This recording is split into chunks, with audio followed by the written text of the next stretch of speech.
لاڑ کرتے ہوں گے ابراہیم علیہ السلام اپنے بیٹے اسماعیل علیہ السلام سے گود میں اٹھاتے ہوں گے، سینے سے لگاتے ہوتی ہیں، پیار بھری باتیں کرتے ہوں گے۔ ابھی بچپن کا پیار مکمل بھی نہیں ہوا تو امتحان آ گیا رب العالمین کی جانب سے۔ آج میرے تمہارے سے جھوٹ چھوٹنے کو تیار نہیں، دھوکہ چھوٹنے کو تیار نہیں، نگاہوں کی آوارگی چھوٹنے کو تیار نہیں، دلوں کی بدماشی چھوٹنے کو تیار نہیں، آج گناہ چھوٹنے کو تیار نہیں۔ اللہ کا خلیل کیا کیا امتحان دے رہا ہے۔ چھوٹے دودھ پیتے بچے، ابھی بچپن کا پیار پورا بھی نہیں ہوا، اللہ نے اعلان فرمایا، خلیل اللہ سے فرمایا، او خلیل تیری بیوی ہاجرہ کو اور چھوٹے معصوم اسماعیل کو ایک جنگل میں چھوڑو۔ کہا ٹھیک ہے اللہ، تیرا جب حکم ہے تو چھوڑنے کو تیار ہو۔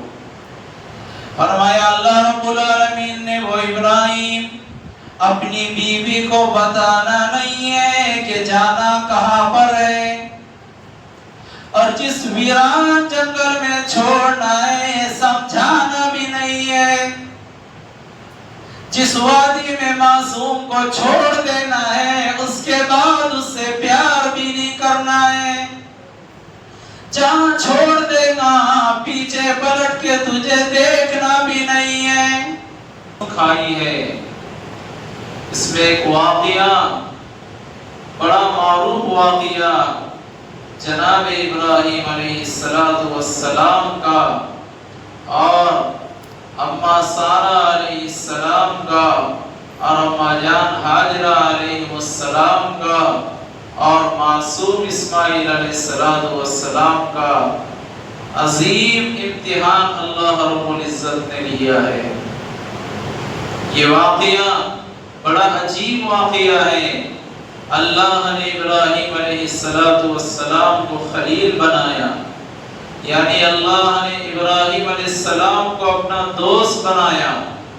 جس کو اللہ اپنا دوست بنا لے اس کی عظمتوں کا کیا کہنا، اس کے مقام کا کیا کہنا، اس کے مرتبے کا کیا کہنا۔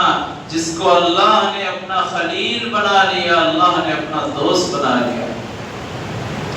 اور جو جتنا زیادہ بڑا ہوتا ہے، جتنا اللہ کے قریب ہوتا ہے، اتنا اللہ اس کو امتحان سے گزارتے ہیں۔ اللہ نے قرآن میں اپنے خلیل پیغمبر ابراہیم علیہ السلام کی دوستی کا اعلان فرمایا۔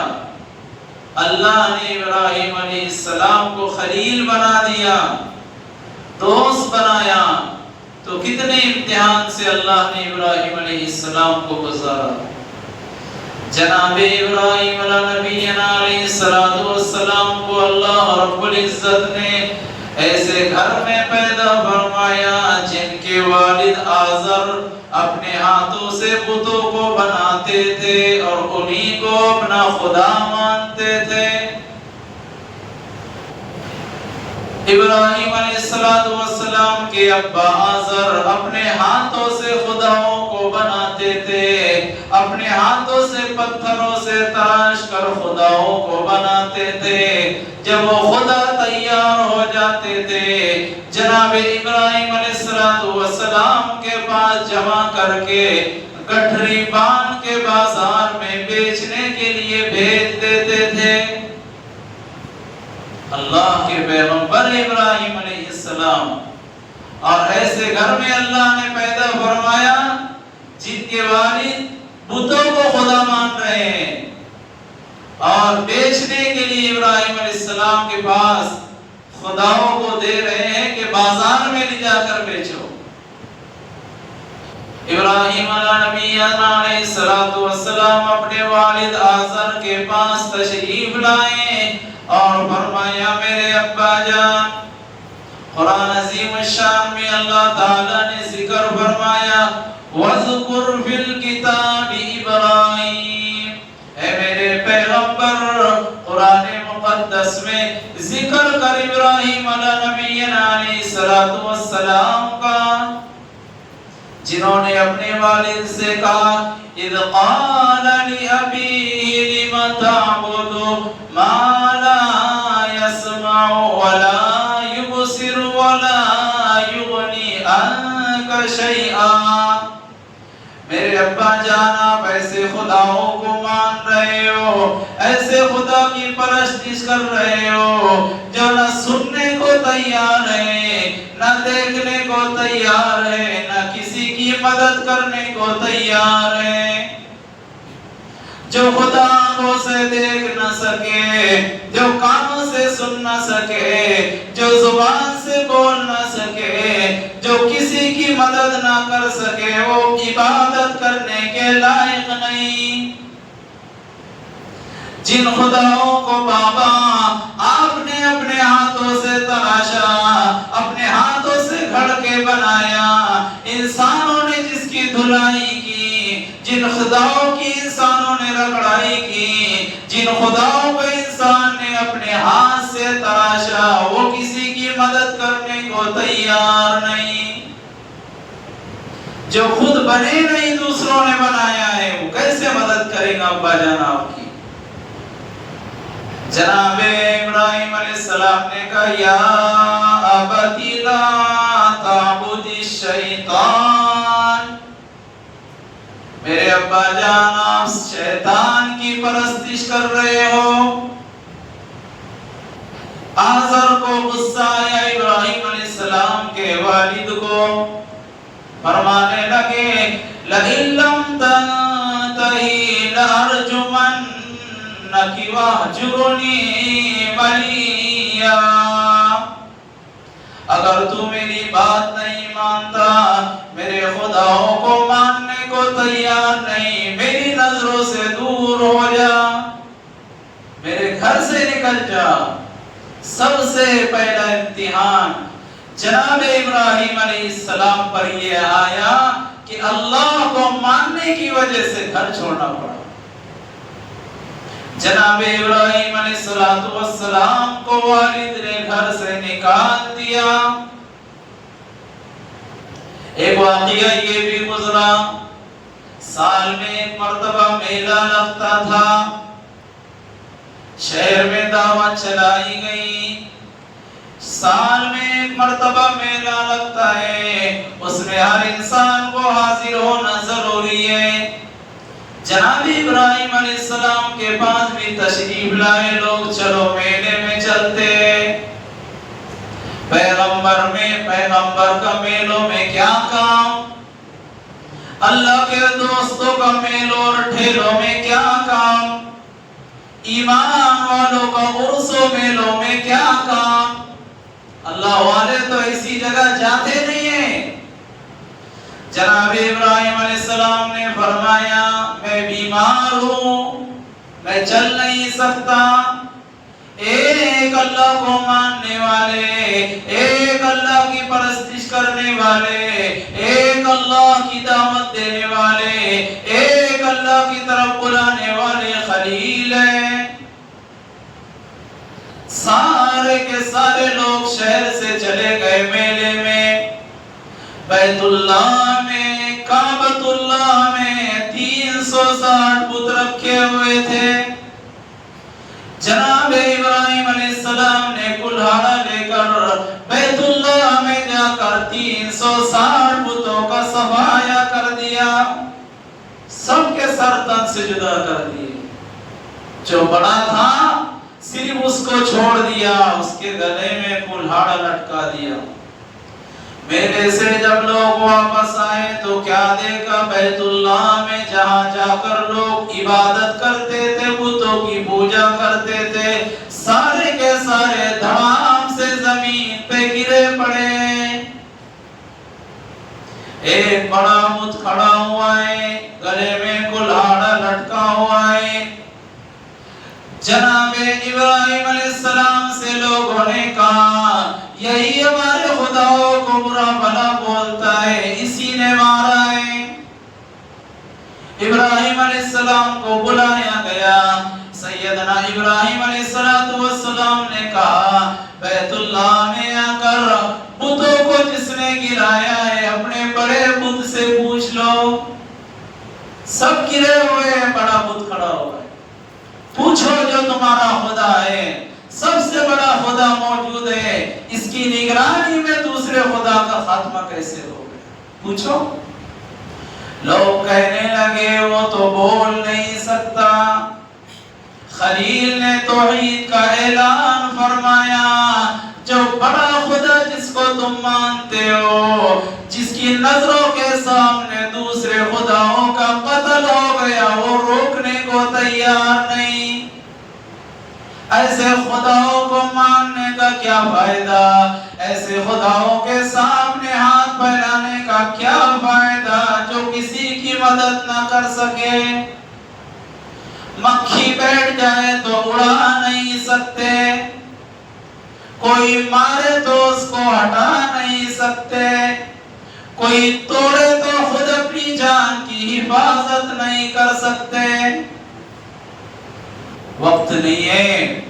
آج بھی کتنے لوگ اللہ کو چھوڑ کر میلوں اور ٹھیلوں میں، عرسوں اور میلوں میں درگاہوں کے چکر کاٹ رہے ہیں اور وہاں جا کے سر جھکا رہے ہیں. کوئی 5 جمعرات ادا کر رہا ہے، کوئی 7 کر رہا ہے، کوئی ان کو اپنا معبود مان رہا ہے، حاجت روا اور مشکل کشا مان رہا ہے، اور اپنے ایمان اور عقیدے سے ہاتھ دھو بیٹھ رہا ہے. جو مر جائے وہ خدا نہیں ہو سکتا. وہ حی قیوم ہے، زندہ ہے، ہمیشہ زندہ رہے گا. واللہ لا تأخذه سنة ولا نوم، نیند تو بہت دور ہے، اللہ کو اونگ بھی نہیں آتی ہے.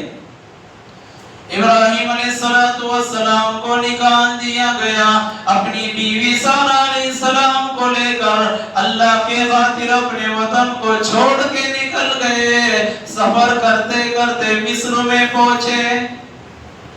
پیغمبر کی گھر والی، پیغمبر کی بیوی بڑی خوبصورت ہے، بڑی حسن و جمال والی ہے. اللہ کی محبت کا نور سیدہ سارہ کے چہرے پہ چمک رہا ہے. مصر کا بادشاہ بد کردار تھا، ہر خوبصورت عورت کے ساتھ برا کام کرتا تھا. کسی نے دیکھ لیا خلیل اللہ کی بیوی کو، بادشاہ کو جا کے خبر دے دی، ایک مسافر آیا ہوا ہے جس کے ساتھ ایک لڑکی ہے، بڑی حسین ہے، بڑی خوبصورت ہے، بڑے حسن و جمال والی ہے. ہماری نگاہوں نے ایسی خوبصورت لڑکی آج تک دیکھا نہیں. وزیروں مشیروں کو بھیج کر بادشاہ نے سارہ علیہ السلام کو اپنے دربار میں حاضر کر دیا.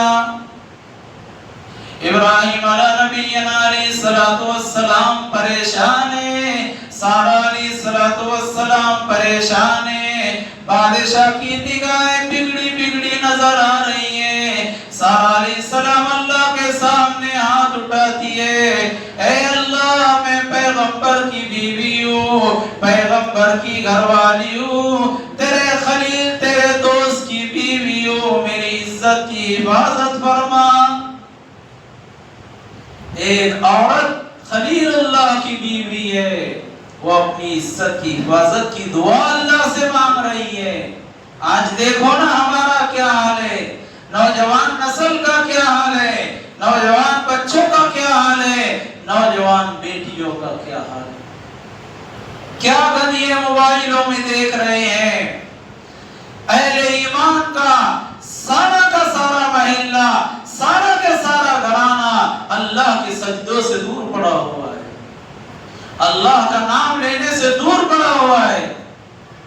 مختصر میں یہ بادشاہ نے سارہ علیہ السلام کی طرف برائی کی نیت سے ہاتھ بڑھانا چاہا. حضرت سارہ علیہ السلام نے کہا، او بادشاہ مجھے 2 رکعت نماز پڑھ لینے دے اللہ کے سامنے. اجازت مل گئی. حضرت سارہ علیہ السلام نے 2 رکعت نماز پڑھی، اللہ سے دعا کی ہے. ادھر ابراہیم علیہ السلام اللہ سے دعائیں مانگ رہے. الہ العالمین باپ نے گھر سے نکال دیا، شہر والوں نے نکال دیا، چچا تایا نے خاندان والوں نے نکال دیا. شہر میرا کوئی بچا, گھر میرا کوئی نہیں بچا, غریب آدمی ہوں, پردیسی ہوں, مسافر ہوں, اے اللہ میری بیوی کی عزت کی حفاظت فرما. بادشاہ نے جیسے حضرت سارہ علیہ السلام کی طرف ہاتھ بڑھایا نا, اللہ نے بادشاہ کے جسم کی طاقت ختم کر دی, بدن میں کپ کپی آ گئی, ہاتھ شل ہو گئے بادشاہ کے. فوراً کہنے لگا سارا اپنے پروردگار سے دعا کر, آج کے بعد میں تیری طرف غلط نیت سے ہاتھ نہیں بڑھاؤں گا, میں جیسا تھا ویسا ہو جاؤں. پیغمبر کی گھر والی ہے, ہاتھ اٹھایا, اے اللہ غلطی سے باز آ گیا, اس کو صحت عطا فرما. حضرت سارہ علیہ السلام کی دعا سے فوراً اچھا ہو گیا بادشاہ. جیسے اچھا ہوا پھر سوچنے لگا ایسی خوبصورت لڑکی پھر دوبارہ کہاں ملے, پھر ہاتھ بڑھانا چاہا, اللہ نے ہاتھوں کی طاقت ختم کر دی, جسم میں کپ کپی آ گئی, ہاتھ شل ہو گئے. پھر کہا سارا دوبارہ معاف کر دے, اب ہاتھ نہیں بڑھاؤں گا. پھر اللہ کے پیغمبر کی بیوی نے دعا فرمائی, اللہ نے اور اچھا کر دیا. تیسری مرتبہ پھر ہاتھ بڑھانا چاہا. انسان جب بدماشی پہ اتر جاتا ہے نا, اندھا ہو جاتا ہے, دلوں پہ مہر لگ جاتی ہے, سمجھ میں نہیں آتا کیا کر رہا ہو, گناہوں پہ گناہ کرتا جاتا ہے, نافرمانی پہ نافرمانی کرتا جاتا ہے, مگر اس کو سمجھ نہیں آتی, دل پہ مہر لگ جاتی ہے. بہرحال جب تیسری مرتبہ حضرت سارہ علیہ السلام نے دعا کی تو سمجھ گیا اللہ والی عورت ہے, کسی بھی حال میں اس پر میرا بس نہیں چل سکتا. ابراہیم علیہ نبینا علیہ السلام سے اور سارہ علیہ السلام سے بادشاہ نے کہا, یہ میرے پاس ایک لڑکی ہے, خادمہ ہے, جس کا نام ہاجرہ ہے, جہاں میں تجھے ہدیہ کرتا ہوں, یہ ہاجرہ تیرے کام میں ہاتھ بٹائے گی, تیرے گھر کے کام کاج کرے گی, عزت بچی ہے ہاجرہ کی, لڑکی ہدیہ میں ملی جس کا نام اماں ہاجرہ ہے. اسماعیل علیہ السلام کے گھر میں جوانی کی عمر کو پہنچ گئی, ابراہیم علیہ نبینا علیہ السلام سے شادی ہو گئی. حضرت ابراہیم علیہ السلام سے شادی ہوئی حضرت ہاجرہ کی, تو کیا ہو گیا, ابراہیم علیہ السلام بڑھاپے کی عمر کو پہنچ گئے, اولاد نہیں ہے. دعا مانگی, قرآن میں اللہ نے اس دعا کا ذکر فرمایا, ربی حبنی من الصالحین وبشرناہ بغلام حلیم. ابراہیم علیہ السلام نے دعا مانگی, اے اللہ مجھے بڑھاپے کا سہارا عطا فرما, اولاد عطا فرما, نیک بیٹے کی دعا مانگی, اللہ تعالیٰ نے فبشرناہ بغلام حلیم, نیک بھی ہوگا, بردبار بھی ہوگا, فرما بردار بھی ہوگا, وہ بیٹا اللہ نے دیا. دوسرا امتحان, تیسرا امتحان ابراہیم علیہ السلام کے اوپر یہ آیا, شیرخوار بچہ ہے, دودھ پیتے بچے اسماعیل علیہ السلام, چہرے پہ نبوت کی چمک نظر آ رہی ہے. جس بچے کی نسل سے اللہ رب العالمین کو محمد الرسول اللہ صلی اللہ تعالی علیہ وسلم کو وجود میں لانا تھا, اس معصوم اسماعیل کی پیشانی میں کیا چمک ہوگی, اور بڑھاپے میں اولاد ملی تو کتنا. جناب ابراہیم علیہ السلام نے اماں ہاجرہ سے فرمایا, تیاری کرو, سفر کرنا ہے. اسماعیل علیہ السلام کو تیار فرما دیا. اماں ہاجرہ نے اونٹ پہ سوار ہوئے اور اس جگہ پہ پہنچے جہاں آج بیت اللہ ہے, اللہ کا گھر ہے, ویران جنگل ہے. جناب ابراہیم علیہ السلام نے اپنی بیوی ہاجرہ کو